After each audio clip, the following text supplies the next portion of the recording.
नमस्कार प्रणाम। लीजिए एक और पोस्टर आ गया खेसारी लाल यादव जी के नया होली गाने का। और पोस्टर देखने के बाद मैं बहुत ज़्यादा जितना खुश सोचा था मैं हूँगा उससे कई गुना ज़्यादा मैं खुश हो गया, इसलिए क्योंकि पोस्टर पर ऐसा ऐसा हस्ती लोगों का नाम देखा कि दिल एकदम अंदर से गदगद हो गया। सबसे पहले पोस्टर पर टाइटल क्या लिखा है, गलत जगह आई बा, समझिएगा। उसके बाद फर्स्ट में मैं देखा सौम्या पांडे को। उसके बाद तो हमारा दिल एकदम और गदगद हो गया कि सौम्या पांडे को दर्द करे ढोने में देखा था, बहुत ज़बरदस्त दिखी थी, उसका सब बहुत अच्छा है, तो और मेरा दिल चमड़ा हो गया। बाकी खेसारी भैया इस गाने को गाए हैं। सुहागा लग गया तब जब देखा कि कृष्णा बेदर्दी जी इस गाने को लिखे हैं, और उससे भी वैसे बेटर देखने को मिला कि आर्या शर्मा जी का म्यूजिक है।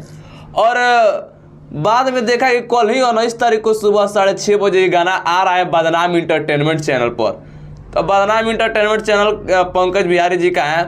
कल यह गाना आते ही एकदम आप लोगों को इसी पर अपना पावर और सब कुछ दिखाना है, तो कल तैयार रहेगा। सुबह 6:30 बजे बदनाम इंटरटेनमेंट चैनल पर यह गाना रिलीज होगा। मिलते हैं।